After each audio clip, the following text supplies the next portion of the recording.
Co corte de cinta, como manda a tradición, quedou inaugurada a 51ª Festa do Viño Tinto do Salnés e exaltación das variedades autóctonas. Ribadumia dende esta mañá parada obrigada pros amantes do bo viño e do bo comer. O viño está bo, pero o pulpo superañe.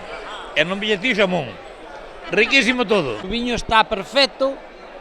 Veño casi todos os anos a probalo porque teño unha filla que vive aquí. Somos de aquí de toda a vida, facer a festa é algo importante e que estamos deseando cada ano, non? De maravilla, hai que comer o pulpo, beber o viño, comer o xamón, todo está rico. Veño de Bos Aires, así que mira, desde lonxe veño a festa do viño, así que mira, que atracción ten isto, 14 adegas danlle forma a un dos principais eventos festeiros da comarca do Salnés. Nos postos destacan a calidade e, sobre todo, o sabor deste viño único. É un tinto moi bo para comer, é o mellor tinto que o mellor viño que pode haber. Ten moito amor e ten moita historia.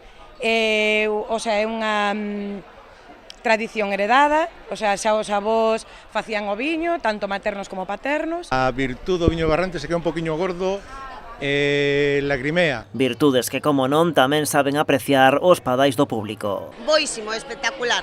Un viño de calidade. Isto, ademais, ten que manchar, E se non mancha, non é viño. Un viño que é verdad que entra con este calor moi ben. Costa un pouquiño porque é un pouco peleón, pero bueno, unha vez que pegas o primeiro trago, xa vai todo fluido. Home, eu penso que deben levar este viño para probalo, porque está moi rico. Vinda Barrantes, que aquí está todo boísimo. Bo ambiente, previsión dun tempo inmellorable e un cartel no que destacan as mellores orquestras galegas. Son as claves dunha edición que os adegueiros agardan inmellorable. Un fin de semana de calor, suele haber moita xente, esperamos superar as ventas do ano pasado que foron moi boas. Que veña moita xente, claro, e que se venda moito, aquí estamos para eso, para vender. Unhas boas expectativas que tamén agardan dende o Concello de Ribadumia. Pensamos nun programa desta 51 edición moi completo, ideado para todas as idades, para todos os públicos, para todos os veciños, para aquelas persoas que veñen de fora do Concello de Ribadumia, e agardamos, o ano pasado creo que foi o máximo de número de persoas que asistiron a esta festa, e este ano pois hai posiblemente esa esperanza tamén de que poidamos cumplir coas mesmas estadísticas do ano pasado. O alcalde destaca as actividades previstas para a xornada deste sábado co pregón da repunante ou o xantar de confraternidades, sen esquecerse tampouco da cata final. Se van a seleccionar eses